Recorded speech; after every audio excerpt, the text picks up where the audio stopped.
Parents et amis, avec Gilles Parent.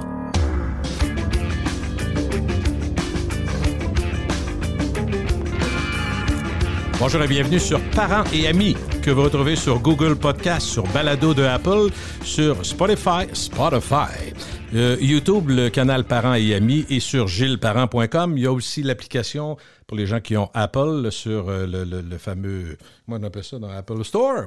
Vous allez trouver ça gratis, l'application Parents et amis. Très pratique, très convivial, très simple. On aime ça simple. Mon invité fait partie des collègues de radio que j'ai eus dans les 20 dernières années, avec qui j'ai toujours gardé une belle relation. C'est un ami, je pense que je peux dire ça. Je l'ai connu à Choix FM en 2001. Nos parcours nous ont gardés ensemble dans la même équipe radio pendant une quinzaine d'années. Salut, Dan Pou. Salut garçon, comment ça va? Bien content de te voir. Moi aussi. Écoute, c'est ma 3e année de podcast, c'est notre 2e fois. T'es occupé?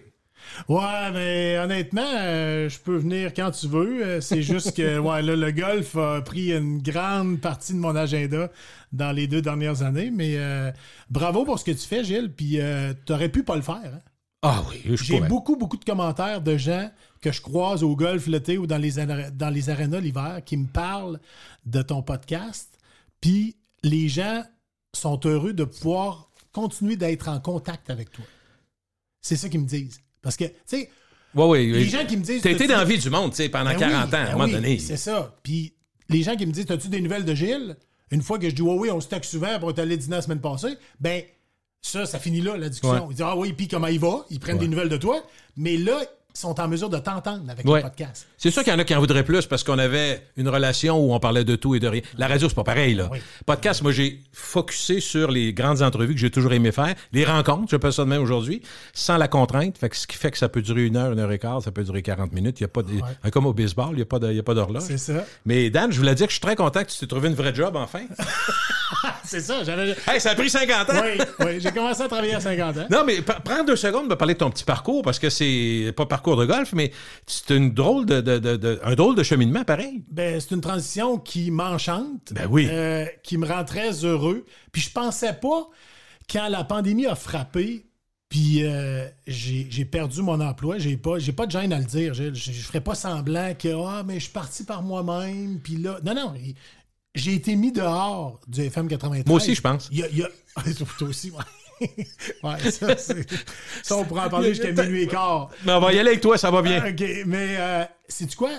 J'ai pas de gêne à le dire, mais sauf que je pensais pas que c'était une pandémie qui allait me sortir des ondes, mais c'est ça qui est arrivé. C'est-tu la claque sa gueule de ta vie en carrière? Oui, mais sais-tu quoi? Pas si grande que ça, parce que moi, j'ai vécu dans ma tête. Je te dis pas que c'était comme ça pour tout le monde, mais pour moi, j'ai fait 20 fois une année de radio. J'ai pas fait 20 ans de radio. OK. Fait que moi, ma façon de voir mon passage en radio, puis j'aime pas utiliser le mot carrière.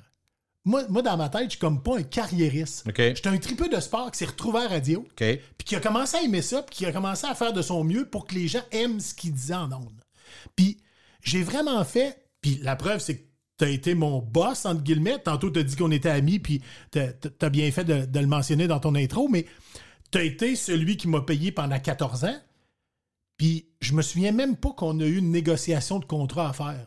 À chaque année, ça se renouvelait. Oh oui. Et moi, dans ma tête, j'en voulais pas des 2, 3, 4, 5 ans.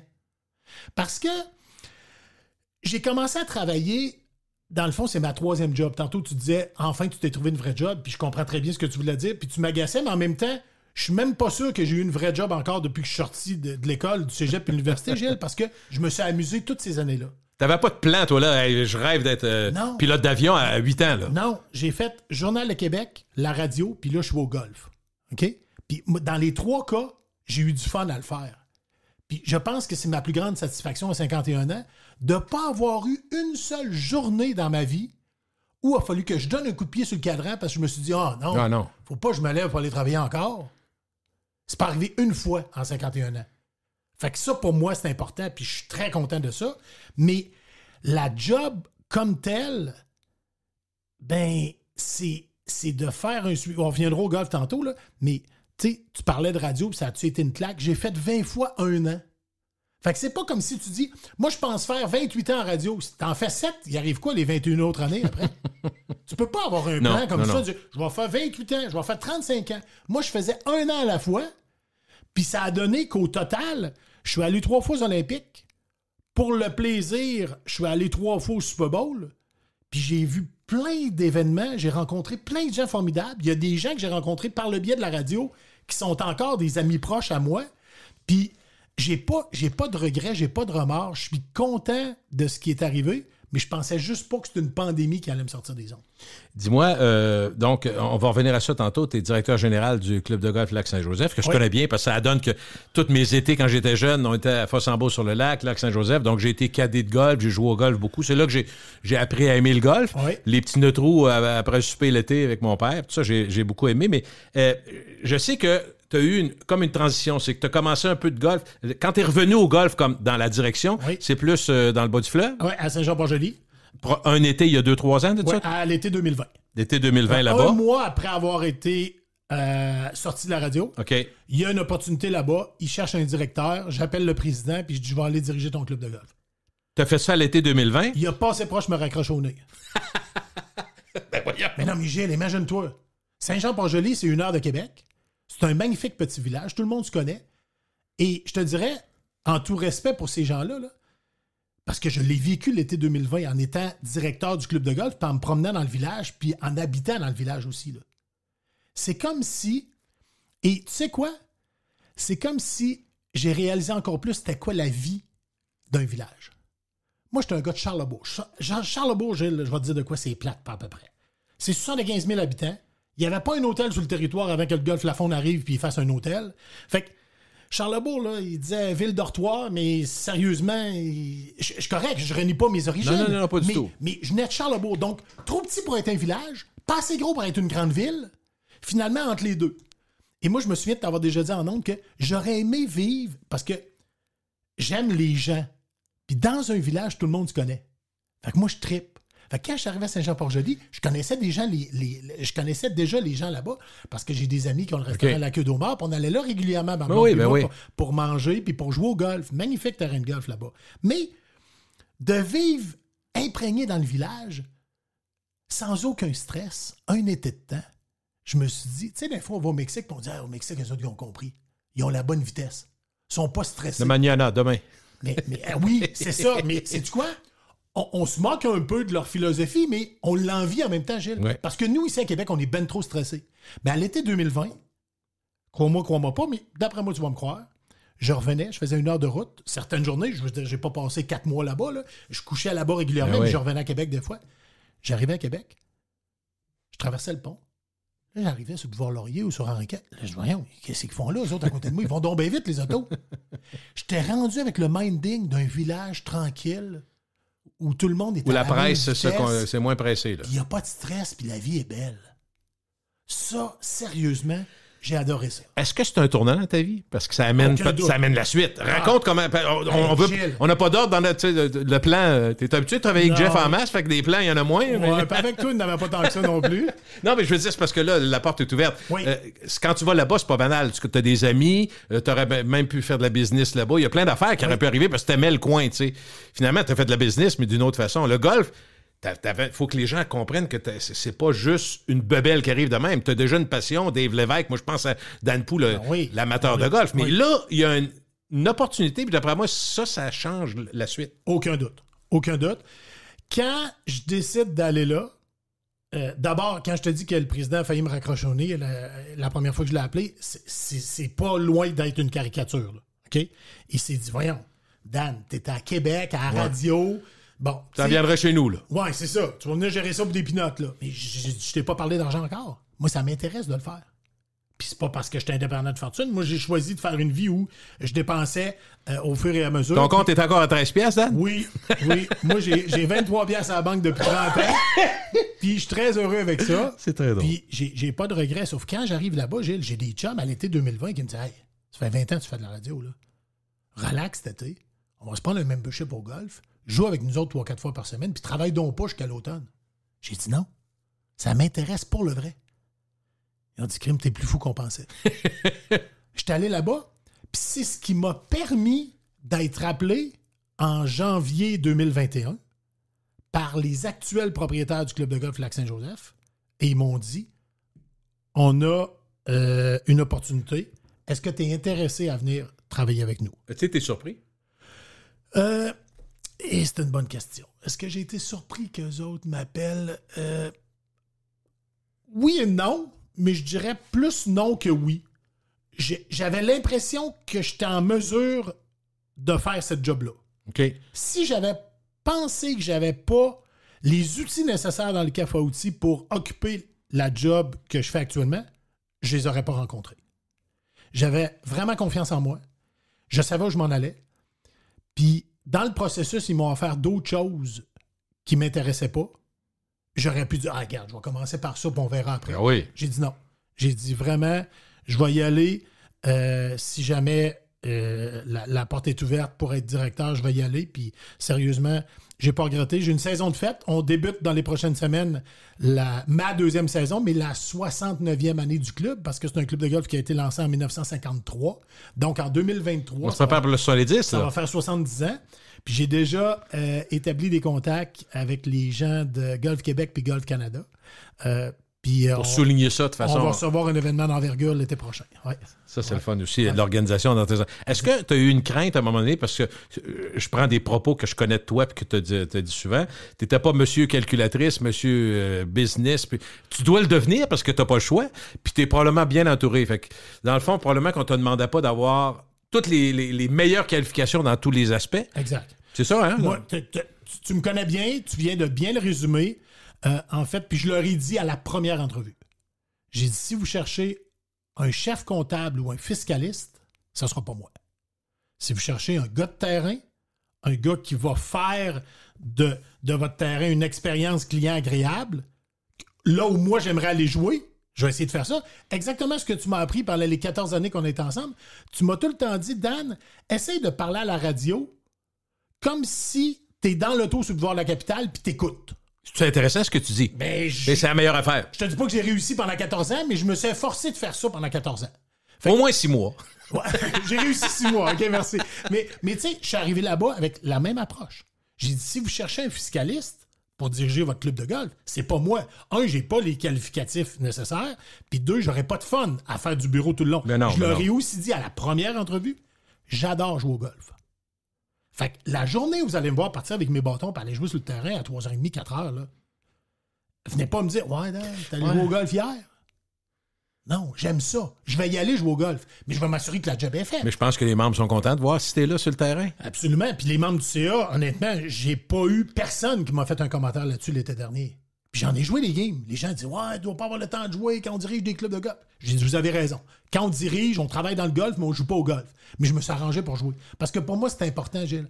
Tu sais, tantôt, tu as dit, ça a-tu été déterminant au niveau professionnel quand tu as accepté la job au Trois-Saumons? Moi, ce qui a été déterminant au niveau personnel dans toute ma vie, c'est en novembre 2016, quand j'ai perdu ma mère à 46 ans.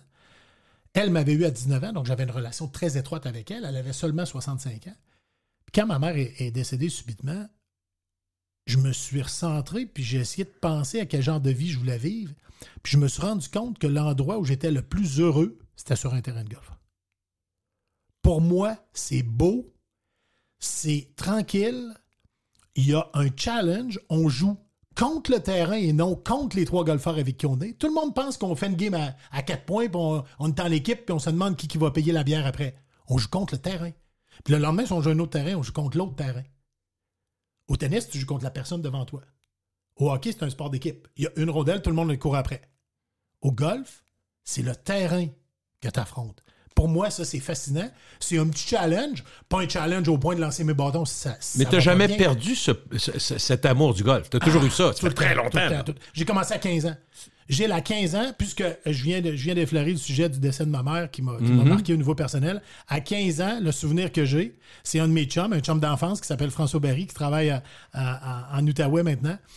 Il m'appelle et il me dit, tu veux-tu rentrer membre au Mont-Tourbillon avec moi cet été? On joue au hockey pour au baseball déjà ensemble. OK. Mais je sais quoi, le Mont-Tourbillon? Ben, c'est un club de golf au Lac-Beauport, 18 trous. Nous, on habite dans le Haut-de-Charlebourg, c'est pas si loin, là. Mais j'ai aucune idée. Mon père joue pas, ma mère joue pas, personne ne m'a dit golf, que non. mon tourbillon existait. J'ai encore l'image, Gilles, du chèque sur la table de la cuisine faite par ma mère. OK, signé par elle pour payer mon abonnement à l'été 1985, 140 $. Toi, tu l'as pas, là, cet argent-là. Ben non, mais je travaille pas tant. Ouais, Je me souviens pas ce que j'ai comme job à ce moment-là. Mais Go! elle a dit, c'est beau, je te paye ton abonnement, vas-y. Fait que nos parents venaient nous chercher. 140, c'est pas très cher, quand même. Non, mais non. Ça a dû monter un petit peu? Ça a monté, mais pour les juniors, quand même, il y a des prix abordables. OK, ben oui, c'est normal. Les parents venaient nous reconduire à 8 h le matin. Mon chum puis moi, ils venaient nous chercher à 8 h le soir. On jouait 2, 3, 18 des fois. Il pleuvait, c'est pas grave, on était sur le terrain. Ça a été ma façon d'aimer puis d'apprendre à jouer au golf. Puis je suis là-dedans. Mais si tu m'avais dit, Gilles, en 85, en 95 ou en 2000, un jour, Dan, tu vas diriger un terrain de golf, je t'aurais dit, ben non, c'est impossible. Parce qu'à ce moment-là, souviens-toi, toi, tu as travaillé au golf de Beauce avec Vincent Seriani. Qui est un pro. Bon, c'est M. Jean-Guy Gendron, qui était au Lac-Saint-Joseph, l'ancien joueur des Nordiques. C'était Yvon Bouchard au Mont-Tourbillon. C'était M. Chouinard au Alpin. C'était Rodrigue Huot au Royal Québec. C'était des pros de golf qui dirigeaient. Mais là, moi, je dirige un club de golf maintenant, mais comme directeur, pas comme pro. Mais j'ai pas les habiletés pour être pro. J'ai fait rire le CA quand ils m'ont rencontré la première fois. J'ai dit, on va révolutionner le golf. Je vais apprendre aux gens maintenant à frapper croche au lieu de leur apprendre à frapper droit. Mais je pense que j'aurai pas beaucoup de clients. Tu comprends? Fait que là, c'est Sarah Maud Junot qui est la pro. C'est Martin Lachance qui nous donne un coup de main pour enseigner aux gens. Une équipe formidable. Je suis vraiment bien entouré. Gilles, t'as pas idée. Claude Frenette, le surintendant, c'est un des meilleurs dans la province. Puis j'ai pas peur de le dire, là. C'est pas un des meilleurs dans la région. C'est un des meilleurs dans la province. Marie-Pierre, qui travaille avec moi, c'est une personne extraordinaire. Tu peux pas diriger une entreprise comme ça où il y a plus de 300 membres seul. Mais moi, j'ai fait du sport toute ma vie. Donc, le concept de travail d'équipe, c'est pas forçant pour moi. C'est naturel. Mais je suis tellement bien entouré, là. C'est la beauté de mon histoire. T'es sur ton X, comme on dit. Absolument. Absolument. Puis je l'apprécie. Je pensais pas, Gilles, après avoir fait de la radio, que j'allais trouver un autre emploi qui allait me rendre autant heureux, sinon plus. Aussi passionnant. Exact. Là, t'as hâte à la saison. Ah, Puis... En fait, j'ai hâte, sais-tu pourquoi? Parce que ça fond pas. J'ai hâte de voir des golfeurs. C'est le fun de l'administration, puis c'est le fun de préparer, puis il y a toutes sortes de choses. Les gens me disent, ouais, tu fais quoi l'hiver? Je fais quoi l'hiver? Il y a toutes sortes d'histoires, là. T'sais, des contrats, en gros. Mais les conduits de ventilation, que ce soit l'entente avec la bière, dans notre cas, c'est la Molson, restauration. le chef cuisinier qu'on a engagé, faire les suivis avec lui, les abonnements. Est-ce que tout le monde a payé? Là, le monsieur, il avait pris 7 jours, finalement, il va rentrer 5 jours. L'autre monsieur, il a mal au coude, il attend de voir son spécialiste, on met son abonnement sur la glace, puis pas juste son coude qu'on met sur la glace, on met l'abonnement sur la glace aussi. Fallait que tu le dises. Fait que, finalement, tu te retrouves à gérer toutes sortes de petites choses, mais c'est ça la réalité d'un club de golf. Les gens voient pas. Puis sais-tu quoi? C'est normal, Gilles. Quand j'étais joueur, je voyais pas non plus. Tu prends ton auto, tu t'en vas au golf, tu joues ton 18 trous, tu prends une petite bière après, tu t'en vas chez vous. Tu vois pas en arrière tout ce qu'ils font. C'est tout à fait normal. Oui. C'est comme à la radio. Tu as fait de la radio toute ta vie. Les gens ne voient pas à la radio toute la préparation que tu as. Des fois, je dis ça au monde. Les gens ils disent « Ouais, Gilles Parent, comment c'était à travailler avec lui? » Ben, Gilles, on commençait au début à 3 heures, un peu plus tard à 2 heures. J'ai dit 11 heures, à chaque jour, il était là. Mais là, attends un peu, il avait travaillé de chez eux, puis il avait travaillé la veille. Mais à 11 heures pile, il était là. Moi, je travaillais avec des animateurs de radio avant 2020 où la COVID a frappé. Là. Je nommerai pas de nom ici parce que c'est pas le but, là. Mais j'ai connu des gens qui arrivaient une demi-heure avant que ça commence, là. Puis qui faisaient tout faire par les autres. Mais toi, ce qui était le fun de travailler avec toi, c'est qu'en arrivant à 11 heures, ben, on avait l'exemple d'un leader qui travaillait. Ah, ça marche pas tout seul. Moi, en fait, Dan, je me suis toujours dit, pour avoir un succès constant, pour que ça dure, il faut que tu sois là tout le temps, il faut que tu sois dedans. Sinon, tu peux avoir des bonnes périodes. Exact. Mais tu le vois, là-bas, il faut que tu sois présent. Tu peux pas te permettre d'être là par intérim. Puis je reviens au golf, parce que je trouve ça intéressant. Oui. Tu parlais des pros, parce que c'est vrai, j'ai travaillé au golf de Beauce 2 étés. C'était drôle, parce qu'il m'avait comme nommé adjoint au professionnel, mais je n'étais pas un professionnel adjoint, donc un gars qui va devenir pro. Pas. Non, je comprends. Je vendais des balles, puis ça. Moi, c'était plus ça. Là. Okay. Mais ce que je veux dire, c'est que je me rappelle d'avoir entendu même Vincent, qui était lui-même un golfeur, un très bon golfeur. Des fois, il attendait après lui. « Hey, c'est à ton tour! » Il allait nu-pied, bang, frappait la balle en plein centre. Tu sais, je me disais, c'est tellement drôle de voir ça. Mais lui, il m'avait dit, le principal problème du golf, c'est qu'il y a beaucoup trop de bons golfeurs, mais mauvais gestionnaires. Lui-même était là-dedans. Là. Oui. Il dit parce qu'il dit va falloir que ça se balance mieux éventuellement. Probablement qu'on est plus là-dedans aujourd'hui. Oui. Il y a un mélange de ça. Oui. Hein? Oui, il y a Ou tu as les deux, tu sais, dans le fond? Ben, en fait, je te dirais que les clubs de golf, pour la plupart, étaient des OSBL. Et les professionnels, dans les années 70, 80 et même 90, avaient une expertise. C'était des pros de golf. Ben oui. On ne peut pas leur enlever. Sauf que, dans certains cas, il y a eu de l'abus. Il y avait trop des bonnes conditions. Donc, ça a fait en sorte que les clubs de golf ont voulu ramener à la baisse. Je dis pas que c'était pour les bonnes raisons. Là. On voulu ramener à la baisse les conditions. Il y a des clubs qui avaient des dettes accumulées, d'énormes dettes au fil des ans. Puis personne n'était vraiment imputable de ça parce que tu dis, wow, c'est un OSBL, on essaie que ça arrive, mais ça n'arrive pas malheureusement. Puis là, tu te retrouves avec des dettes de 1, 1,5, 2, 2,4 millions. Et là, tu dis, on fait quoi? Il faut régler ça. Fait que c'est pour ça qu'il y a eu un tournage, je te dirais, il y a une quinzaine d'années. Puis la pandémie a sauvé le golf au Québec, on peut-tu dire ça? Aucun doute. Ben, c'est majeur. Je me rappelle d'avoir lu des textes extraordinaires il y a 4-5 ans où il disait, là, les gens sont devenus plus indépendants, il y a plus grand monde qui s'abonne, ils essayent des terrains avec le chum. C'est en plein ça. Il n'y avait pas moins de golfeurs, il y avait moins de membres dans les clubs. Moins de fidélité, c'est ça. Hein? Puis moins de membres, donc moins de revenus garantis. Donc, les clubs de golf, dans le bilan financier à la fin de l'année, il fallait qu'ils se battent pour faire des tournois pour arriver. S'il n'y avait pas de tournoi, ils n'y arrivaient pas. La pandémie, aussi malheureuse soit-elle, a sauvé une industrie qui était en descente. C'est 20 % d'augmentation à l'été 2020 puis 20 % d'augmentation l'an dernier. Là, maintenant, notre défi, et c'est ce que je rappelle à tout le monde autour de moi au club de golf, c'est de garder ces gens-là. C'est trop facile actuellement, comme dans bien d'autres domaines, on nommera pas d'autres domaines, mais le prix a doublé ou triplé. Puis là, c'est la COVID, les délais de livraison, puis le container qui arrive de la Chine, il coûte 20 000 au lieu de 6 000. Ouais, je comprends, mais nous, le golf, là, l'essence, tu penses-tu l'essence, Gilles? L'essence, c'était à 1,74 là, ce matin. Là. Fait que nos machines pour le terrain qui roulent à essence, pour cet été, en 2022, ça va être une facture de 15 000 supplémentaires. Je ne peux pas monter mes prix de 15 000. Non. Personne ne va venir jouer au golf. Donc, ça, c'est des frais fixes qu'on a, reliés à la COVID et à la hausse des prix de tout. La nourriture, tout monte. Mais le golfeur, il regarde encore, puis ouais, ça va être à peine choix. Est-ce qu'il magasine? Il magasine, il veut rentrer dans son argent, puis il veut pas payer trop cher. Parce qu'à l'époque où l'industrie est en descente, les dirigeants de clubs de golf, puis je suis pas en train de leur lancer la pierre, probablement qu'il y a 10 ans, j'aurais fait la même chose. Ils se sont dit, on va dire aux golfeurs, hey, viens jouer chez nous pour 25$. Je suis bien mieux d'avoir lui à 25 qu'un à 0. Si personne vient, j'ai 0 comme revenu.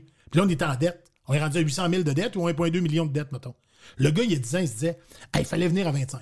OK, spécial, lundi, 25$ pour jouer ici. OK? Fait que là, les gens, au lieu de rentrer membre, ils couraient les rabais. C'est ça. Qu'est-ce que ça a fait? C'est que ça a lancé, selon moi, un message où jouer au golf, c'était devenu cheap. Tu pouvais jouer au golf à rabais. Ouais. Là, après ça, il faut que tu changes la perception. Il faut que tu ramènes ces gens-là, il faut que tu leur dises, rentre membre, ça va te coûter cher, mais tu vas avoir accès à un très beau terrain. Tu vas avoir accès au champ de pratique, comme c'est le cas chez nous, puis tu vas avoir 10 jours pour prendre ton départ. Ah, là, c'est intéressant. Je ne sais pas si tu peux me répondre à ça, mais je fais juste penser, parce que tu sais que j'ai un autre très bon ami, Martin Derico, qui parle beaucoup d'immobilier. Oui. Je me dis, à un moment donné, un club de golf qui est là depuis 30-40 ans, puis là, ils ont une dette épouvantable, il y a un promoteur qui arrive. Vous autres, votre terrain, on ferait des beaux condos là-dessus. OK, bye. Est-ce qu'il y en a qui ont vendu? Il y en a-tu qui sont disparus? Il y en a beaucoup. Saint-Spotanis de Beau-Rivage, du coin du Nord. Non, là, beaucoup à Montréal. OK. Beaucoup à Montréal, très peu à Québec. OK. Le plus récent à Québec, c'est Charny, qui a été vendu à Microsoft pour 20 millions. OK. Il y a quelques mois. Mais des terrains, puis il y a le même propriétaire qui avait Charny, avait aussi le Saint-Laurent à l'Internet. Oui, très bien. 18 trous. Oui. Lui, au fil des ans, il l'a abandonné. Ça a l'air que c'est encore un terrain de golf, mais il n'y a pas de maisons qui ont été bâties là. Okay. Dans la région, il n'y en a pas disparu beaucoup de terrains de golf dans notre région de Québec, puis il y en a même poussé. En 2005 est arrivée la tempête, puis il y a eu d'autres projets. La faune, c'était pas là, puis c'est arrivé aussi dans les dernières années. À Montréal, ce que tu dis, c'est vrai. Il y a beaucoup de beaux terrains. Le Challenger, entre autres, un terrain que j'adorais jouer, c'est devenu des maisons puis des condos. Parce que le gars, comme tu dis, cogne à la porte puis il se dit « Wow, as-tu vu le terrain? » votre porte. Puis là, toi, tu as une dette. Là, c'est ça. Sauf que c'est pas tous les terrains de golf, Gilles, qui sont zonés pour faire des maisons. Le zonage avec les municipalités, souvent, ça accroche. Fait que la plupart vont demeurer des terrains de golf. Mais c'est tellement une belle industrie. J'adore ça. Puis il y a un lien à faire avec la radio, hein? Parce que, tu sais, à la radio, une fois qu'on a fini notre journée, puis qu'après ça, les gens nous croisent au IGA, ben on rempart. Ben ils disent, hey, j'ai bien aimé ça, vous avez ri avec Gilles l'après-midi, l'autre ça n'a pas d'allure. Japadog, hey, je t'ai entendu raconter ton histoire aux Olympiques, ça n'a pas de Vancouver? Oui, à Vancouver. Ah oui. Mais ça, c'est un feedback des auditeurs, puis on se dit, ils ont eu une belle journée quand on a parlé. Mais c'est la même chose au golf. Au golf, moi, je m'assure à chaque jour que tout le monde qui vient jouer au Lac-Saint-Joseph a une belle journée. Est-ce qu'ils te le disent quand tu as été croire, tu leur parles? Hey, merci de nous avoir jasé. Parce que tu sais, t'es pas obligé, là. En même temps, toi, tu penses que c'est important. Moi aussi, je le pense. Mais tu sais, c'est pas tout le monde qui le fait. Non, on a des bons feedbacks, mais c'est important. Puis je le dis aux employés aussi. oubliez pas, les gens viennent ici pour avoir du fun. Si le premier contact qu'ils ont, la première personne qu'ils vont croiser en sortant de leur auto, si la personne ne leur dit pas salut et elle n'a pas le sourire, ils n'auront pas le goût d'aller jouer au golf et d'avoir du fun. Fait que, tu sais, il y a un lien à faire avec la radio, je trouve. La radio, c'est quoi, tantôt tu disais perdurer, là?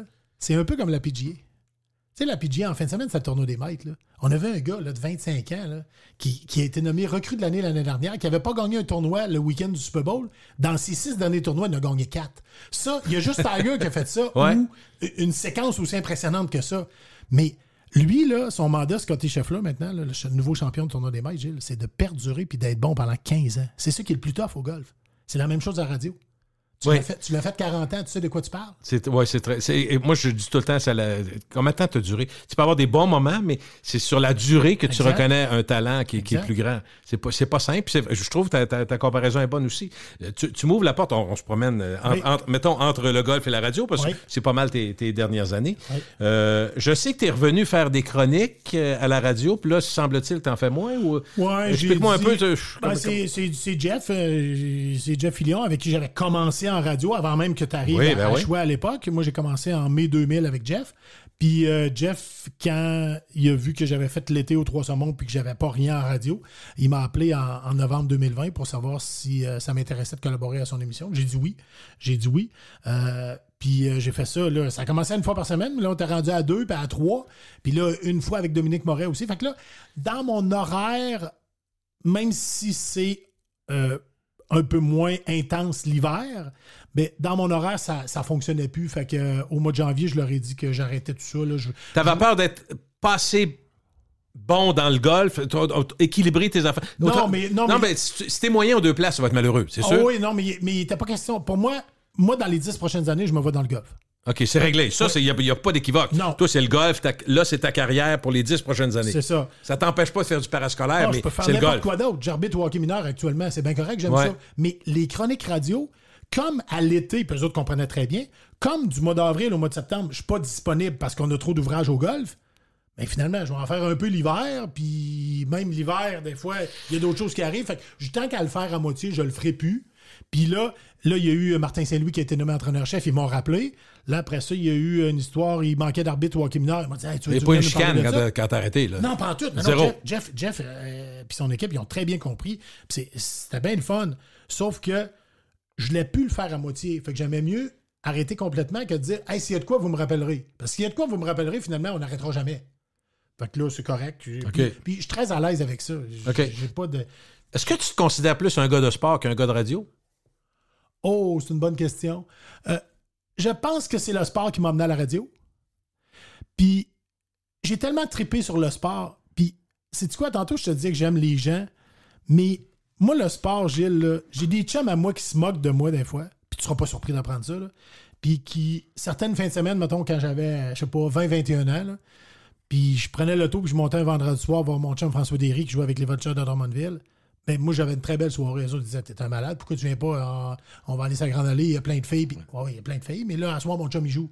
Il va y avoir plein de filles demain aussi. Tu sais, fait que, moi, là, le sport. C'était pas un sacrifice, au contraire. Ah, non, aller là-bas. Moi, je tripais. J'avais déjà emprunté une fois l'auto à mon père. J'avais pas d'auto à moi. J'avais 17 ans, je pense. Puis j'avais dit à mon père un vendredi soir. J'ai dit, peux-tu me prêter ton auto? J'irai à Drummond. Ouais, là, à soir, pas tant que ça. Mais là, je l'avais regardé en voulant dire, mais là, je pourrais pas y aller. Puis là, il m'avait une leçon de vie incroyable. Mon père, bien calme, il m'avait dit, hey Dan, sais-tu quoi? Je dis non. Il dit, si tu vas pas à Drummond ce soir, là, ils vont faire la game pareil. Ils vont faire la game pareil. Ça, le sous-entendu, c'est pas grave si tu y vas pas, là. Je sais que t'es craqué. Puis c'est pas ton meilleur argument, là. T'aurais voulu y aller, là. Ouais. Mais ils vont avoir une game pareille. La game ne dépend pas de ta présence dans les estrades. Fait que là, je m'étais calmé, puis je m'en souviens encore. Il m'a dit ça. Je vais te faire rire. Parce qu'on parle de sport, je vais te faire rire. Mais tu sais, des maniaques de clubs de hockey puis qui ont toutes sortes d'habitudes, là, qui vont dire, quand j'écoute le hockey, le Canadien, dans le sous-sol, ils gagnent. Ah, oui, quand je monte au premier. Mais là, il faut que tu vois des superstitions de fou, là, mais il y en a plein qui n'ont bien plus qu'on pense. T'as jasé avec bien du monde. Mais tu sais, des fois, à un moment donné, il faut que tu dises, regarde, là, même si je regarde pas le score, quand je regarde sur mon sel, ils perdent. Regarde. Mais ça, c'est un peu niaiseux. Mais ceux qui nous entendent doivent rire parce qu'il y a tout le monde a des petites niaiseries, même des habitudes, des superstitions qui tiennent pas la route. Ben, on est d'accord. Mais c'est une leçon de vie. Mon père, il m'a dit, c'est extraordinaire. Tu veux y aller, mais ils vont jouer pareil même si tu ne vas pas. Dans le fond, à 17 ans, tu penses qu'il faut que tu sois partout en même temps. À 51 ans, maintenant, je prends des décisions, puis je pense à mon père qui me disait « Hey, c'est pas grave si tu y vas pas, là. » Sais-tu que tu touches quelque chose d'extraordinairement actuel, Dan, quand tu parles de ça? Pense-y un peu. Qu'est-ce qui fait que beaucoup de jeunes et moins jeunes, parce que je veux rentrer tout le monde là-dedans, sont vraiment addictifs à leur cellulaire, à leur Instagram, à leur TikTok, parce que tu veux rien manquer. Ils veulent être partout en même temps. Ils veulent rien manquer. C'est vrai. T'as un coup qui parle de moi. Qu'est-ce qu'ils ont dit? Hein? J'ai pas vu passer. Ouais. Qu'est-ce qu'il a dit? Il a mis une photo. Il a fait un reel. Il était là. J'ai manqué. Fait que finalement, tu regardes tout le temps. Je sais, Dan, parce qu'on a été des dinosaures quand Nico nous parlait de, tu te rappelles, à Choix 2002, 3, 4, 5, là, il nous parlait de prochainement avec nos téléphones, on va ouvrir le garage, puis on dit là, on va pas nous gorger, calme-toi. Mais on était un peu rébarbatifs. Mais aujourd'hui, quand on voit ça aller, ça doit te frapper, là. Moi, j'ai fait quelque chose, ça fait longtemps que je n'avais pas fait. J'ai du temps, puis je vis en ville. Fait que je prends plus l'autobus. Oui. Et d'ailleurs, si tu me permets un mini-édito sur l'autobus par rapport au tramway, moi, t'en faire un. C'est juste une question de confort. Je t'ai dit ça. T'as-tu roulé, mettons, sur René Lévesque ou Laurier ou n'importe quelle rue récemment? Ça doit arriver. En auto, en autobus. En auto, oui. Bon, quand t'es dans la voie de droite, as-tu remarqué que... Bon. Oui. Fait que quand t'es en autobus, ces gros machins-là, tu te fais tellement brasser le cul, là, Dan, ça n'a aucun bon sens. Personne parle de cet argument-là, mais pour ceux qui le prennent, et non pas ceux qui chialent qui le prennent jamais, ceux qui le prennent, être dans le milieu, sur une track qui va être douce, le confort va être multiplié. Vous allez me dire, c'est pas un argument, 3 milliards. C'est pas ça mon point. Je vous dire, l'argument du confort, on oublie, mais un autobus pour l'avoir essayé. Okay. Je sais pas pourquoi je m'en allais là, mais on va en parler de quoi juste avant? C'est intermède, était une commandite de vivre à Québec en tramway. Non, mais je veux, vu qu'on a ouvert une porte sur la radio est importante dans ta vie aussi. Puis je te demandais si c'était plus un gars de sport, donc c'est clair que c'est plus un gars de sport, mais j'adore la radio. Ben oui! Tu peux pas faire 20 ans sans aimer la radio.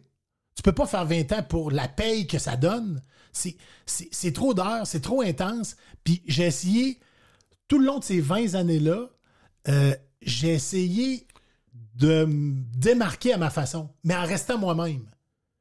Moi, j'ai essayé d'aller au-delà du score. Parce que 5-2, là, c'est 5-2 à ESPN, 5-2 à Sportsnet, 5-2 à Drummond, 5-2 à Rimouski, puis 5-2 à Québec, peu importe la radio. Puis si tu vas au-delà du 5-2, là, c'est pas ça que j'aime tant aller voir les événements, Gilles. Mais là, tu me fais penser à un gars que t'aimes bien aussi, Régent Tremblay, qui a une grande force d'histoire. Ouais. C'est quoi l'histoire? Ouais. Il dit, c'est pas du journalisme, c'est quoi l'histoire? Ouais. C'est vrai, c'est un peu ça que tu te demandais. C'est quoi l'histoire aujourd'hui? Qu'est-ce que les gens veulent? C'est important. Mais il faut pas que tu ailles sens contraire puis sens contraire. Ben non, juste pas. Ben non. Si ça finit 5-2, Gilles, tu rentres dans l'autre, ça finit 4-3. Hier, je vous le dis, c'est 4-3. Ou encore, comme Simoneau faisait, il y avait un match canadien-nordique. Lui, il dit, je vais parler de soccer municipal. Ben, attends un peu. C'est parce qu'il faut que tu sois intelligent. Là. Les gens, de quoi les gens veulent entendre parler, c'est aussi ta job. L'intuition, le feeling en anglais. Exact. Tu rentres en ondes, tu disais, moi, je pense que ceux qui aiment le sport aujourd'hui, il faut que je leur raconte ça. C'est ça. Puis s'ils savent pas c'est qui ce gars-là, si je raconte l'histoire, ils vont l'aimer. Puis en allant... C'est ça, exactement. Parce que c'est des humains qui font ces matchs-là. Ben oui. Tu sais, on pense que Connor McDavid, il est né Connor McDavid. Sur son extrait de naissance, c'est vrai. Mais il n'est pas né meilleur joueur des Oilers à 12,5 millions. Il est né petit gars. Il a joué novice, il a joué à tombe. Il a fait exactement le parcours que tous ceux qui nous écoutent aujourd'hui, puis que toi et moi, toi à Loretteville, puis moi à Charlesbourg. C'est le même parcours. Il avait plus de talent, puis il s'est rendu dans la Ligue nationale, puis il est devenu le gars qui patine le plus vite. Mais à la base, il y a une histoire derrière ça. C'est des jeunes, puis les Olympiques, c'est la même chose. J'étais allé 3 fois aux Olympiques. Gilles, t'as pas idée à quel point j'ai vu des belles histoires aux Olympiques, mais j'ai vu des gens tristes. J'ai vu des gens qui étaient là, pressentis, favorites ou favoris pour gagner une médaille. Ils ont fini 8e. J'ai vu des gens pleurer sans arrêt. Là. Mais on se sent-tu mal? Hein? Mais... Rappelle-toi de Dominique Maltais quand à Vancouver, elle s'est plantée, tout ça, mais on l'a croisé, mais tu sais, il n'y avait rien à faire. Quand tu as travaillé si fort, puis c'est pas seul, comme tu dis, ça arrive à chaque Olympique tout le temps, mais tu sais pas quoi leur dire, puis toi, en même temps, tu as fait quoi, toi, dans la vie? T'as-tu fait cet entraînement-là? Tu t'es pas levé à 4 h du matin? Tes parents n'ont pas hypothéqué leur maison, c'est le cas de plusieurs jeunes. Là. Exact. Fait que tu sais, tu fermes ta gueule, tu regardes, puis tu as de la peine pour eux autres, puis moi, je trouve qu'ils ont eu du courage beaucoup. Ceux qui ont persévéré là-dedans, puis qui ont fait ça, il y en a qui ont été récompensés. Là, mais absolument. Tu sais, tu parlais de ça pendant qu'on est là, mettons tes 20 ans de radio, Dan, dans les moments marquants, c'est sûr que ces grands événements-là, tu peux pas faire autrement. Les Olympiques, c'est plus grand que nature, honnêtement. Si tu m'avais dit en secondaire 3, tu vas aller 3 fois aux Olympiques, je t'aurais pas cru. Parce que dans ma tête, il fallait que j'y aille comme athlète. Je pensais pas y aller comme reporter. L'athlète, ça n'a pas donné ou? Athlète, sais-tu quoi? Je te dirais que j'étais... Quand est-ce que t'as arrêté le projet? J'étais moyen dans pas mal tout ce que j'entreprenais. OK, Ça, t'étais bon. T'étais bon au hockey? J'ai été bon. Tu backais pas? Mais, c'est ça. J'ai été bon, mais pas plus que ça. Je patinais pas assez. J'avais des bonnes mains, mais je patinais pas assez. Donc, j'ai pas réussi à jouer midget 3. Au baseball, j'ai eu une expérience fascinante. Je suis même pas sûr que je t'ai déjà raconté ça. T'aurais pu avancer au baseball? À 15 ans, j'ai participé au championnat du monde avec un projet pilote avec l'équipe du Québec. Ils ont formé une équipe de 18 jeunes joueurs à 15 ans, à la grandeur du Québec. Puis j'ai été qualifié pour jouer. Pas qualifié, tu jouais où? C'était où tu jouais? Je jouais à Charlebourg au 3e but dans le Bantam. 3e, OK. Ouais. Puis j'ai fait partie de cette équipe-là. On est allé à Kirkland, que je ne savais pas à ce moment-là que c'était le siège social de Costco, donc de Club Price à l'époque. Kirkland, en banlieue de Seattle. Championnat du monde de baseball à l'été 85. Wow. On part en avion, des coachs de Montréal, puis c'était vraiment une grosse organisation. Puis j'ai trippé sur le baseball, puis je trippe encore sur le baseball. T'étais-tu un bon frappeur? Je suis dans un pool de baseball, Gilles, ça fait 30 ans avec des chums. Ah oui? OK? J'aime les pools pour amener d'autres choses pour suivre le sport, suivre des joueurs, puis essayer d'aller chercher des prospects. Puis j'étais-tu un bon frappeur? J'avais aucune puissance. Mais... Faisais contact. Je faisais contact, puis je courais vite. Ça, c'est vrai. T'as fait rire du monde quand on a eu des voyages dans le sud avec le Dream Team. Puis tu dis, là, tu sais, t'es un gars assez planté quand même, baraqué. Ouais, mais le ça, gars dit, ouais. Dan! Non, mais sur des courts termes, t'étais... À 15 ans, je n'étais pas tombé dans la poutine encore. OK. Fait que je courais plus vite. OK. Mais j'ai tout le temps aimé le baseball. Puis j'adore ça. Puis en fin de semaine, je m'en vais avec ma soeur, puis ils sont plus jeunes à Boston, voir les Red Sox. Puis... Parce que là, c'est comme la dernière fin de semaine de congé que j'ai pour les 6 prochains mois. Mais j'adore le baseball. C'est un très beau sport. Puis tantôt, tu disais, il n'y a pas de temps. Ouais. Il y a une équipe qui peut marquer 12 points en fin de 9e puis revenir. Mais si c'est 7-1 au hockey ou si c'est 41-3 au football puis il reste 47 secondes, ils vont gagner l'équipe qui mène 41-3. Au baseball, c'est pas dit qu'ils vont gagner. C'est un sport tellement magnifié quand tu es sur place. Ben oui. Moi, j'ai vu les deux clubs de Chicago à Chicago, un contre l'autre. J'ai l'impression que j'ai vu un des plus beaux matchs de baseball pour moi dans ma vie. Écoute, il y en a bien d'autres, là. Oui. Mais tu sais, c'est fantastique l'ambiance, puis la patente, c'est... Fait que tu sais, aux Olympiques, je ne serais pas allé en baseball, mais je te dis que j'ai eu une belle expérience. Je vais me souvenir de ça toute ma vie quand j'avais 15 ans. Donc, les Olympiques, c'est plus grand que nature, Gilles. Parce que les gens disent... Tu sais, quand Sidney Crosby a déjoué Ryan Miller le 28 février 2010 pour le but gagnant, ce qu'on a appelé le Golden Goal instantanément, puis ce qui est devenu... T'étais-tu dans le stade, toi? Oui, j'étais dans l'aréna. Puis des fois, les gens me disent « Hey, ça devait être fou. » Mais c'était fou. Mais c'était surtout la victoire d'un pays sur un autre. Cette journée-là, il n'y a personne au Canada qui souhaitait que les États-Unis gagnent. Puis il n'y a personne aux États-Unis qui souhaitait que le Canada gagne. Alors qu'en finale, la Coupe Stanley cette année, si on se retrouve avec Tampa contre Calgary, dans la ville de Calgary, il y a des fans du Lightning. Il y a des fans des Bruins, il y a des fans des Rangers, il y a des fans du Canada. Sûr. Dans la ville de Tampa, il y a des fans des Red Wings de Détroit. Ils vont peut-être prendre pour Calgary, eux autres, contre Tampa, même s'ils habitent dans cette ville-là. Aux Olympiques, c'est impossible. C'est la victoire d'un pays. Puis t'es venu à Vancouver, puis t'as vu à quel point les gens identifiés aux couleurs de leur pays sur le coin des rues, ça fait en sorte que... Le monde entier dans la ville. Moi, j'en revenais pas. Exactement. Ça a été... Je te comprends tellement, puis j'ai pas été là pour le couvrir. Oui. On a fait des émissions de là-bas. Oui. J'ai adoré ça, puis je me disais même, quand j'ai fait une semaine, j'aurais dû faire 2 semaines. Mais tu sais, j'aurais dû... Bon, je l'ai fait, mais là-dessus, Gilles, moi, je te dirais que personnellement, tantôt, je te disais que j'ai fait 20 fois une année de radio. Mais aux Olympiques, je suis allé 3 fois en me disant que je ne retournerais pas. Fait qu'après la 3e fois, quand je ne suis pas retourné aux Jeux suivants de 2016, je pense que c'était... À Londres? De Londres, tu l'as fait? Oui, j'ai fait Vancouver, Londres et Sochi. Je pense que 2016, c'était Rio, sans me tromper. Ben, je ne suis pas allé parce que la compagnie a décidé d'envoyer un journaliste de Montréal, puis j'étais très à l'aise avec ça. Mais je me suis pas dit « Ouais, mais là, t'en avais pas eu, je m'étais pas acheté mon souvenir au dernier jeu. » Tu as réussi à te satisfaire pleinement de chacune des visites. Absolument. En disant, c'est peut-être la dernière. Mais oui, puis 3 expériences totalement différentes. La première dans mon pays, la direction de la station dit, c'est toi l'envoyé spécial pour aller aux Jeux olympiques. J'ai aucune idée s'attendre à quoi. Souviens-toi les boîtes vocales, Gilles. On avait installé une boîte vocale oui. avec Martin Perkins, puis je laissais mes impressions sur la boîte vocale. Bravo au Canada. Ça le lendemain dans ton émission. C'est effrayant. Mais avec du recul, sais-tu quoi, Gilles? On n'avait pas le droit de faire ça. T'es-tu sérieux? Mais pas à peu près. J'aurais pu perdre mon accréditation sur le champ. Je ne pouvais pas décrire ni commenter ces compétitions-là parce qu'on n'avait pas les droits. Moi, je ne le savais pas. Ben, moi non plus. Moi, j'étais là comme simple. Peut-être que je l'avais su, je l'aurais pas dit. Ça faisait de la bonne radio en baptême. Exactement. De bine. Mais tu comprends le principe? Je peux pas être dans l'enceinte, mettons, du patinage de vitesse courte piste, puis dire « Oh là, il y a une compétition entre Charles Hamelin et l'Italien. » C'est impossible. Je peux pas faire ça live, même sur une boîte vocale. Parce qu'il y a des gens qui ont payé des gros prix pour faire ça. Il y a des gens, je te dirais, je ne veux pas exagérer, là, mais 3-4 fois par année, qui me rappellent 2 affaires qui sont liées à toi. L'affaire du... Puis ça n'a rien à voir avec les Olympiques dans ce cas-là. L'affaire de la voiture de location avec Ray. Oui. Vous avez reculé dans les piquettes. Oui. Et l'autre, c'est tout seul dans les estrades avec un Britannique puis des sandwichs... au poulet. Trop de sandwichs au poulet, ouais. Mais tu sais, c'est inévitable parce que ça a été... Des temps aussi. Ah, ben oui. Puis des temps, c'est le nom, le prénom d'un joueur de football. Puis l'extrait de des temps Dubuc, je pense son nom, c'est un joueur qui jouait dans une équipe de réserve. Son équipe s'en allait au Super Bowl. Puis moi, j'essaie de te vendre en ondes l'importance de ce gars-là. Puis tu me dis, mais il joue même pas. Puis là, on part, puis là, des temps. Là, on ça, comme l'autobus, à un moment donné, on a embarqué sur l'autobus, à un moment donné, ça finissait plus. Là. Non, il y a des moments de même. Marquant, puis c'est drôle comment les gens accrochent, mais ça, c'est des moments magiques, c'est sûr. Oui. Ça fait partie des bons moments, il n'y a pas de doute. Qu'est-ce que tu as trouvé difficile? Est-ce que, essentiellement, tu as aimé ton 20 ans de radio?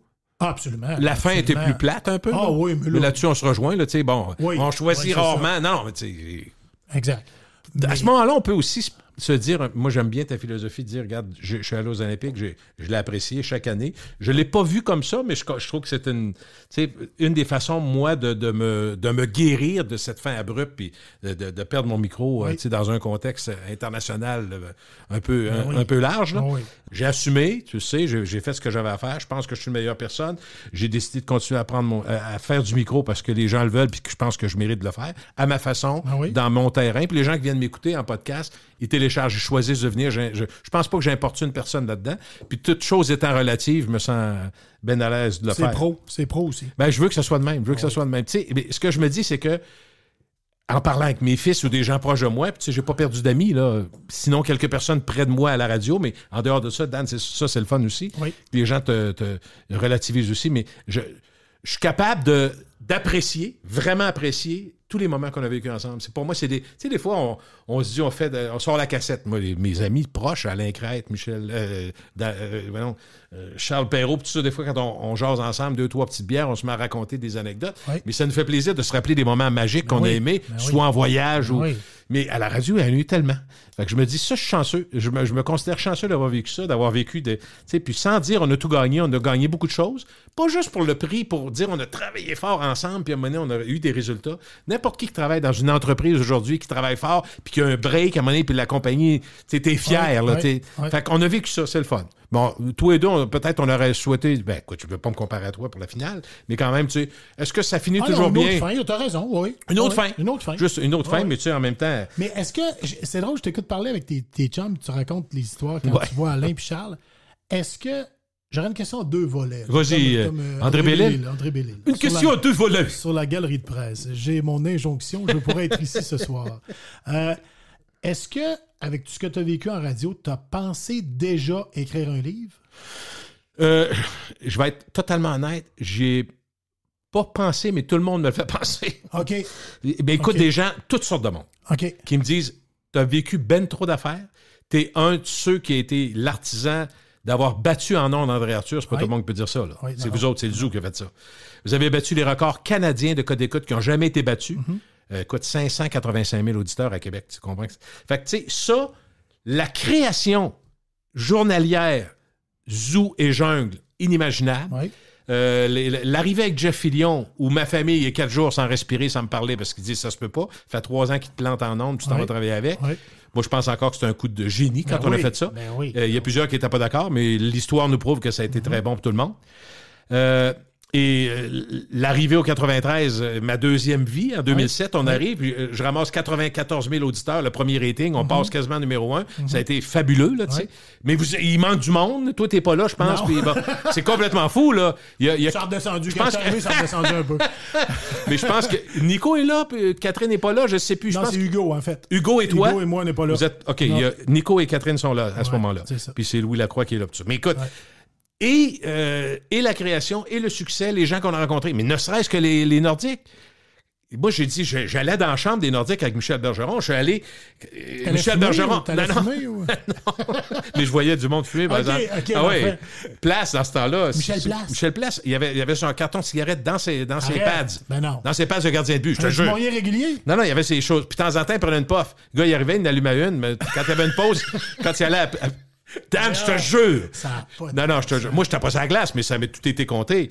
Puis, tu sais, des Pichette, ces gars-là, c'est des gars drôles, mais ils ont dit, t'as pas idée, là. Place, il y avait ses cigarettes dans sa pads de gardien de but, soit qu'il était sur le banc, ou même quand il était au jeu, il en avait. Puis quand il y avait un arrêt de jeu, il prenait une puff ou deux, puis il éteignait ça. Imagine. Non, mais on avait Peter Stachny, puis tout. Pensez, les grosses années, l'année de déboire avec voyons, ils ont eu 34 points, c'est tout ça? 31, bon, 31 points. Ouais. Fait que nous autres, c'était le club de Dinde, puis tout. Ouais. Fait, on a eu du fun avec les gars des Nordiques jusqu'à temps que ça aille moins bien, pas mal. Puis là, on était barrés. Il y a eu un communiqué qui a été émis par M. Aubu.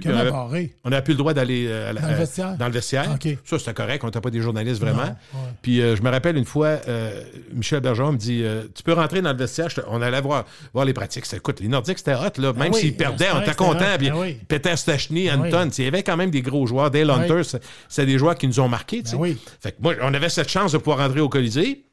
Après avoir fait notre entraînement, puis des fois, on allait chercher les codes sonores. Tu sais, quand on faisait une chanson, mettons, c'est Mario Gosselin, tu sais, dans les chansons. Cette année, c'est notre année, puis fait qu'on allait chercher des extraits sonores. Et à un moment donné, Michel Bergeron, Christy, dit Gilles, garde, ça me fait plaisir, viens voir, les gars viennent de pratiquer, puis ils rentrent dans la chambre. Fait que je me dis, là, je vais savoir un saut de glace à la tête parce que les relations étaient moins bonnes. On riait beaucoup des... Ben écoute, on suivait l'actualité, tu sais. Fait que je rentre, puis là, c'est Peter Stachny qui veut me parler, le capitaine. Déjà, je suis impressionné, là, tu sais, Peter Stachny, c'est pas... Il marmonnait en français pas si mal. Il dit « Zil parent ». Je ris parce que c'est Alain Dumas qui l'imitait après, mais tu sais, il parle « Zil parent, je veux te dire la fameuse zozo ». Il voulait dire le fameux zoo, là. Il m'a comme... Mais tu sais... je ris. Je sais que le monde doit rire en m'entendant, mais c'est parce que... Fait juste penser qu'il parle en MTP Zozo, t'es comme... Écoute, c'est pas sa langue, là. Non, mais lui, il veut m'engueuler, mais moi, je ris. Oh non. La fameuse Zozo, les collègues pas corrects. Pas correct? Il est fâché? Oh non. Puis moi, je suis mort de rire. Donc là, Michel, je suis pas sûr que tu t'aides beaucoup, Gilles. Je pense que tu peux aller prendre une marche au bord. Mais là, il m'a pas sauté d'en face, mais tu sais, il voulait passer son message, mais comme il y avait de la misère à le dire, moi, je riais. J'ai eu l'air d'un cave. C'est pas la seule fois dans ma vie. Non. Et puis, quand tu eu l'affaire Lindros, c'est la même affaire. On avait tellement de monde qui nous écoutait, Dan. C'est pour ça que je reviens au livre. Je comprends qu'il y aurait tellement de choses à dire. Je dis pas non, mais j'ai commencé à prendre des notes. J'ai commencé à prendre des notes, mais je me dis, tu sais, puis en même temps, une chose est sûre. Contrairement à ce qu'il fait, mettons, en France, surtout qu'il y a un problème, aussitôt qu'il y a une démission, aussitôt que quelqu'un se fait mettre dehors, il écrit un livre et il règle leur compte. C'est sûr que ce ne serait pas ça, moi. Non. Ça, c'est sûr. Serait essentiellement sur la radio? Oui, sur la radio. J'aimerais ça faire ça. Faut que je me batte le derrière, mais je pense que j'ai encore le temps. Là, j'ai commencé à prendre des notes. Juste des notes en brouillon, c'est-à-dire des moments importants, puis je me rends compte qu'il y a beaucoup de choses intéressantes à dire. Là, je te raconte des anecdotes, mais il y en a beaucoup d'autres. Ça sera un livre aussi où il y aurait probablement beaucoup de photos, parce que j'ai gardé beaucoup de choses. Fait que, tu sais, qui permettra aux gens de se rappeler tu sais, quand on a fait le zoo sur la Lune avec Henri Bergeron, tu sais, il y a tellement les premiers avril, les poissons d'avril. Fait que j'ai gardé beaucoup. Fait que ça sera le fun pour le monde. Ce ne sera pas un livre, là. Moi, je ne veux pas gagner un concours avec ça, puis un prix international. C'est pas ça du tout. Je pense que ça serait une forme de ma façon de voir ça, mais je voudrais qu'il y ait quelque chose de journalistique, parce que j'ai étudié en journalisme quand même. Fait que, tu sais, c'est colossal comme travail, mais c'est sûr que je ne commencerai pas en disant voici pourquoi j'aurais dû garder la radio, ça ne sera pas ça. Je suis passé à d'autres choses. Vraiment, là, tu sais, ça va faire 5 ans. Là. À un moment donné, il faut que tu avances, il faut que tu regardes en avant, faut que tu... Puis, tu sais, ma psy m'a bien dit, regarde, tu n'as pas choisi d'arrêter. Si ça te tente de continuer, continue. Il n'y a personne qui va t'empêcher. Tu peux le faire. Je le fais, j'ai du fun. Puis, en même temps, tout rebrasser le passé, ça ne donne rien. On ne peut pas changer le passé, on regarde en avant. Fait que, tu sais... J'ai presque tout réglé. Les gens que je voulais rencontrer, presque tous, je les ai vus. J'espère être capable de voir tout le monde jusqu'à la fin. Jusqu'à la fin étant le plus loin possible.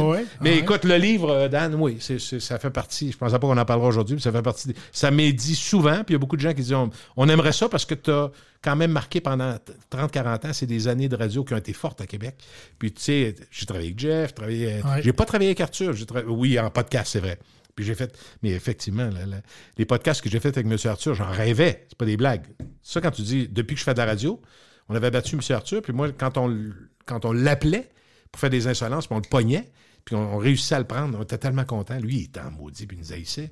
Mais après 15 ans, à avoir un désamour complet avec M. Arthur, c'était vraiment une chicane que moi, je ne contrôlais pas, mais j'avais parlé contre son fils. Bon. Okay. J'ai réglé avec son fils avant de régler avec le père. Finalement, on est allé manger à la Scala, M. Arthur et moi, un dîner de 2 heures de temps. On a payé chacun nos affaires. Okay. On a pris une bonne bouteille à 2. On a jasé. J'y ai conté ma vie récente à l'époque. Ouais. Il m'a conté sa vie récente à l'époque. On a parlé de radio.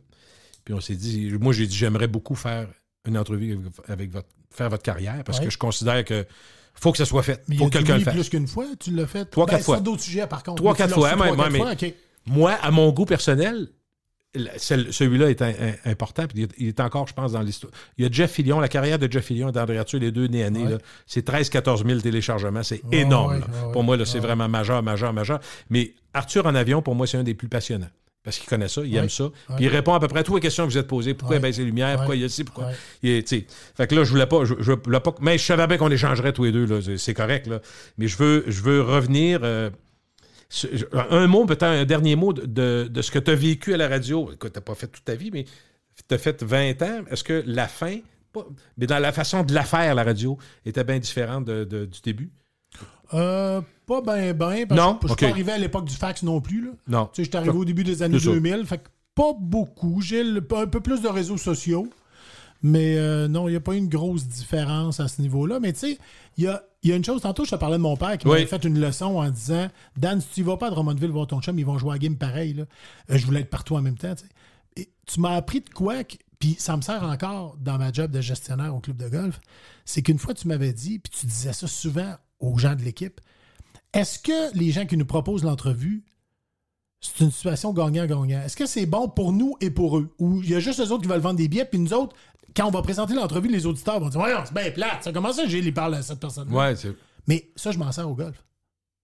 Parce que des fois, je dis, là, mettons, j'ai pas un exemple en tête, mais ça m'est arrivé 2-3 fois dans la dernière année de me dire « OK, là, est-ce que ça, c'est bon pour nous et pour l'autre personne? Si c'est oui, on va le faire. Si c'est juste bon pour eux autres, c'est non la réponse. » OK. Puis ça m'a servi. Puis le golf, Gilles, là, c'est... On a une question d'un auditeur qui vient d'arriver. Oui, OK, parfait. OK, c'est bon. Est-ce qu'ils vont te garder... Veux-tu te garder longtemps au Lac-Saint-Joseph, au golf, ou ils veulent te garder, ou te soumettre au balotage? Faut tes appels. Tu vas être au balotage à la fin de l'année? Non, je pense pas. Mais sais-tu quoi, Gilles? Je pense que... Parce que tu avais la philosophie une année à la fois à la radio. Oui. Là, quand je suis arrivé là-bas, j'avais signé 3 ans, donc il m'en reste 2. Puis honnêtement, tout ce qu'ils me disent, c'est qu'ils sont bien contents. C'est positif, c'est ça. T'es pas nerveux, là. Non. Avec raison. Mais par contre, je vais leur donner du crédit pour une chose. C'est qu'ils m'ont fait confiance et ils me font encore confiance. C'est toute la différence au monde. Peu importe le domaine de travail dans lequel les gens qui nous écoutent actuellement travaillent. Mais ça se mérite. Vois-tu, tu leur as prouvé. Oui. Ils t'ont laissé la corde, on dit ça en québécois, mais tu leur as prouvé que ça marchait. Oui. Est-ce que tu as réussi à faire augmenter le membership, les revenus? Tu sais, c'est ça la réalité. Oui, mais c'est pas juste moi, ça. Ben non, je comprends. Tantôt, tu l'as dit, il y a 3 quarts d'heure, au début de l'entrevue, donc. Tu as parlé de le golf qui avait été sauvé par la pandémie. Oui. Bon, mais c'est pas juste parce que Dan Pou est arrivé au Lac-Saint-Joseph, tout le monde s'est dit « Ah, je vais aller membre là. » Ben non, ça n'a aucun rapport. Je me suis assuré que les gens qui étaient membres là avaient une belle journée. Mais c'est la pandémie, c'est plein d'autres choses. Tu as parlé de l'équipe tantôt. Je ne peux pas faire ça tout seul. Non, c'est tout le monde autour. Mais j'aime assez ça pour penser faire ça une couple d'années. Mais étant donné qu'ils me font confiance, puis je parle avec beaucoup, beaucoup de collègues, puis les collègues dans d'autres terrains de golf n'ont pas la même situation que moi. Puis il y en a qui trouvent ça tough pour différentes raisons que, évidemment, que je ne mentionnerai pas ici, en ondes aujourd'hui. Mais faire confiance à quelqu'un, Gilles, tu n'as pas idée à quel point c'est payant. Cette personne-là va t'en donner bien plus que de tout être au-dessus de son épaule puis de vérifier tout ce qu'il fait. Mais si j'étais un des membres au Lac-Saint-Joseph, j'espérerais qu'il te garde longtemps. Tu comprends? Moi, gentil, là, si j'étais là. C'est gentil. Sincèrement. Ouais. Un mot sur le hockey. Est-ce que tu joues encore au hockey? J'espère que non. Non, j'espère que non. Non, mais à un moment donné, il y a un âge où c'est tough, là, le hockey. Là. Ben, les genoux. Il y en a qui jouent encore, mais moi, c'était mon dos. J'avais mal au dos. Tu sais, je marchais en petit bonhomme une couple de fois par année. Puis j'avais mal au dos, puis j'avais plus de fun. Fait qu'il y a 4 ans, j'ai décidé que je commençais à arbitrer au hockey mineur. Ça, t'as l'air aimé ça, ouais. Raconte-moi un peu. Ben, là, j'ai une centaine de games de fête depuis le début de l'hiver. J'en fais 5 ou 6 par semaine, dépendamment des semaines. Et patins. OK. Puis, toujours du mineur? Ouais, ben du mineur, mais du scolaire. Je fais une fois par semaine des adultes, ce qu'on appelle une vulgaire ligue de garage. OK. Une fois par semaine. Mais le reste, c'est du mineur puis du scolaire. Tu vas me dire, voyons, scolaire, c'est des mineurs aussi. Oui, mais c'est pas civil. C'est du hockey organisé dans les écoles. Comprends. OK? Donc, ces matchs-là sont plus souvent en semaine, pendant les heures de classe. C'est ce que les parents adorent, d'ailleurs. Il n'y a pas trop de hockey le soir et la fin de semaine. Mais il y a deux catégories de hockey, le mineur scolaire et le mineur civil. Mais Gilles, t'as pas idée à quel point j'aime ça. Puis, je veux que les gens comprennent, là, puis je suis vraiment pas indépendant de fortune. Je vous l'ai dit tantôt, là, j'ai 23 piastres à la banque depuis 30 ans, puis c'est le même 23 piastres, puis j'essaie de m'arranger avec le reste. Mais, sais-tu quoi? Ça doit nous donner autour de 30 piastres la game, OK? Ça dure 1h20, il faut arriver une demi-heure après, puis on repart une demiheure Tu payes ton gaz. Il faut arriver une demi-heure avant, puis on repart une demi-heure après, puis on paye nos déplacements. Fait que tu comprends-tu? Non. J'ai fait 4 games samedi passé dans 2 arénas différents. Si tu prends un trio au McDo, tu viens de clencher ton argent. C'est ça. Fait que, tu sais, on le fait vraiment pour qu'il y ait des matchs de hockey. Moi, je redonne au hockey mineur parce que j'ai eu du fun à jouer. J'ai pas d'enfants, j'ai du temps à donner. Puis je le donne en patinant. J'aime pas aller au gym. Fait que ça me fait patiner. C'est ça sûr. me permet de manger mon trio Big Mac après. Non, je fais une joke. Non, mais tu bouges un peu, là. Tu te vois, c'est ça. Mais les répercussions de ça, c'est un courriel que je reçois il y a à peu près 2 semaines. C'est ça qui me force à continuer à arbitrer. J'arbitre un match, puis un match midget, dans lequel il y a un joueur qui est beaucoup, beaucoup, beaucoup meilleur que les autres. OK? Le match a fini 5-5, il y a 4 buts de passe. OK? Ça, honnêtement, on n'en voit pas beaucoup. Le hockey est assez équilibré, que c'est très rare qu'un jeune domine autant que ça. Puis... important à dire, dans ce temps-là, il n'est pas dans le bon niveau. Ouais, c'est ça. Mais il là, peut être meilleur. C'est ça. Il est quand même dans le plus haut niveau de son groupe d'âge. Fait que tu te dis crime. Bon. L'histoire, Gilles, c'est que pendant le match, c'est une catégorie qu'on fait à 4 arbitres, donc 2 arbitres en chef, 2 juges de ligne, comme dans le junior majeur et dans la Ligue nationale. Certaines catégories, c'est à 4, mais la plupart, c'est 3. Je suis un des 2 arbitres en chef dans ce match-là. Puis il y a une situation où il reste 5-6 minutes au match, puis il y a un but. On se demande si la rondelle a traversé la ligne rouge. Tout le monde dans les estrades se met à crier. Les 4 arbitres à la glace, on juge qu'il n'a pas de but. Donc on refuse le but. Et le jeune, qui est très très bon, à peu près 40 secondes après, va faire un but. Puis il met le match, mettons, 4-4. OK? Et dans sa célébration d'après-but, il pointe le centre de la glace avec son bras en disant « Ça, ce but-là, il est bon ». Pour faire référence au fait qu'on vient de refuser, pas longtemps avant, à son équipe. OK. Moi, je le vois, puis je vais l'avertir. J'ai dit « Félicitations pour ton but, c'était vraiment un beau but que tu viens de faire, mais là, c'est correct, on a compris. Là. T'es fru pour le but de tantôt. » Fait que j'ai dit « Là, c'est correct, regarde, reviens-en. » OK? J'ai dit poliment, mais il faut que je lance ça revient un à dire message. ça. Parfait. Okay? Ça fait partie des choses qui sont dans le livre? Pas du tout. Zéro. Pas du tout. Là, c'est juste... Il n'y a personne qui nous dit de faire ça. Moi, je prends l'initiative de faire ça. Je reçois un messenger de son père le lendemain.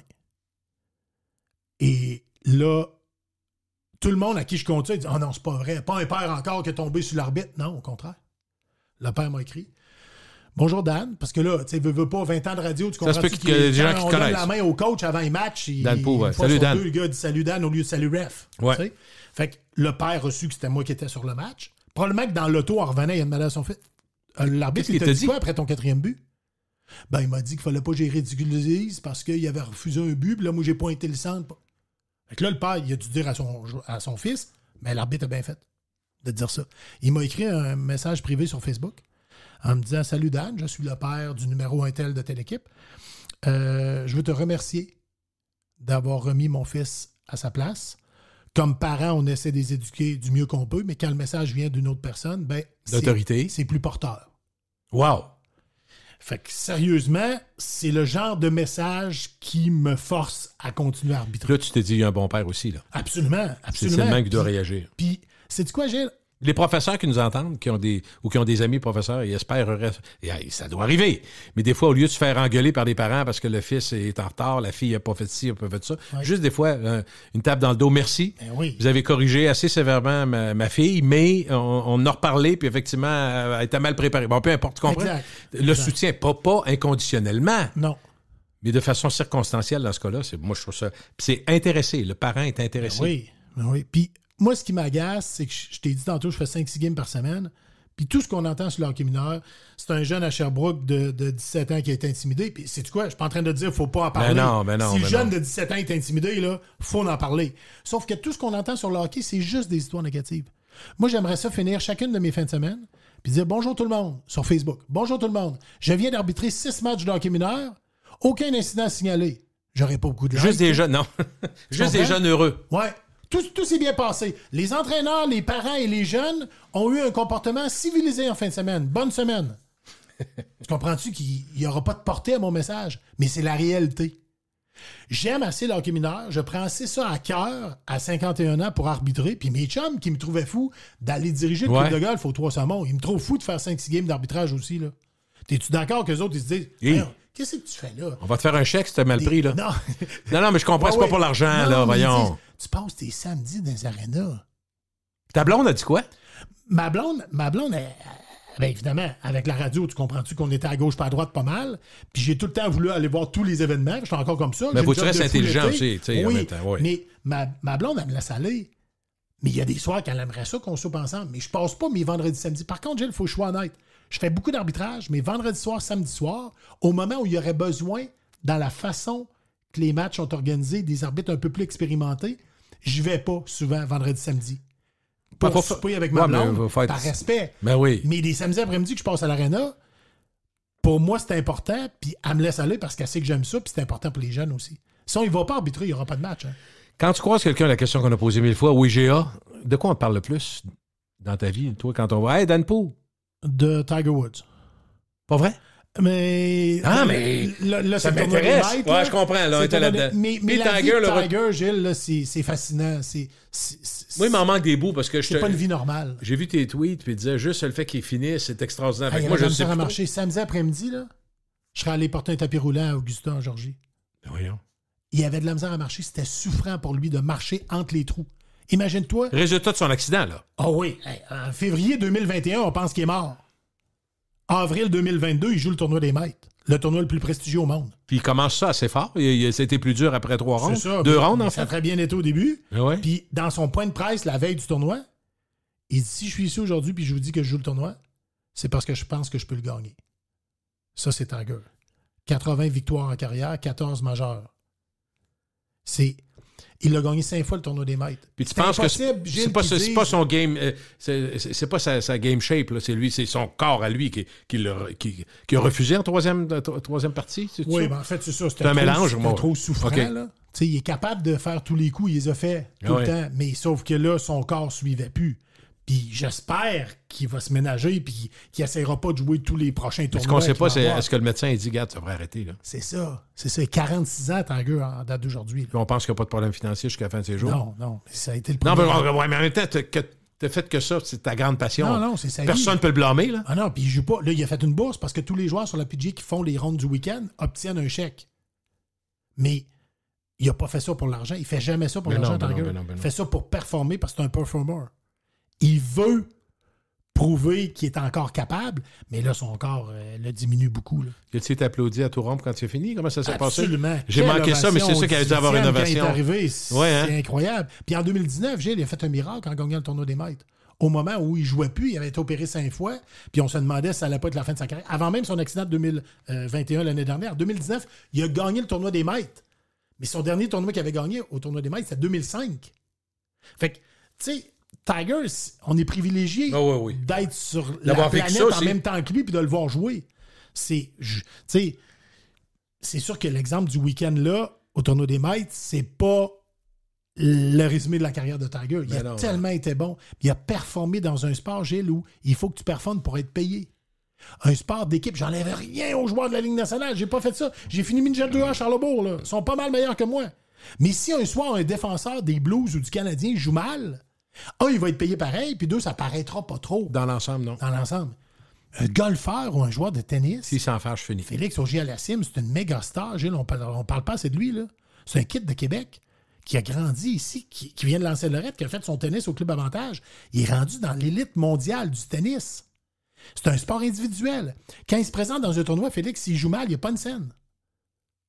Même chose pour Tiger. C'est très valorisant. C'est-à-dire qu'on comprend, là, c'est que c'est très exigeant, puis quand tu gagnes, c'est très valorisant. Oh non, Est-ce que j'ai une dernière question. Est-ce que tu as entendu autour de toi, parce que là, il ne faut pas faire 4h15, ma cassette va être finie? Ah non, je sais pas, moi, tu me Non, dis, on s'en tu me fout. mets dehors quand c'est fini, non, hein. mais il n'y a personne qui va se plaindre, là, Dan. Il y a personne. En podcast, là, baseball, hein, on n'a pas de temps. Mais je veux juste finir sur quelque chose de plus philosophique ou plus personnel. Oui. Tu sais, on a vécu... Bon, on a fait de la radio, mais prenons la population en général. Depuis 2001, il y a eu le 11 septembre. On se disait, c'est l'affaire la plus grosse depuis ce que nos parents nous ont dit, 1945, la Deuxième Guerre mondiale. Oui. Après ça, la COVID. Au début, en mars 2020, on se dit, on va durer une couple de mois, puis ça va être fini. Là, c'est pas fini encore complètement. Une 6e vague. Fait que ça nous surprend. Le conflit Russie-Ukraine, on s'est dit en 2022, avec tous les moyens de communication, puis ça n'arrivera plus, une guerre. Là, c'est une guerre presque classique, où il y a des morts. Puis on regarde ça, puis on se sent mal à toi et on regarde ça comme un jeu vidéo. Oui. C'est tout du monde Ah non, c'est débile. C'est des vrais humains. Ouais, c'est ça. Alors, la question est la suivante.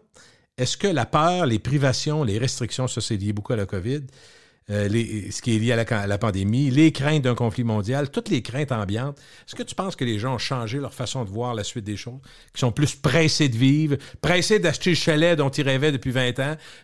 J'ai comme l'impression qu'il y a une urgence de vivre qui est liée à toutes ces incertitudes-là. Oui.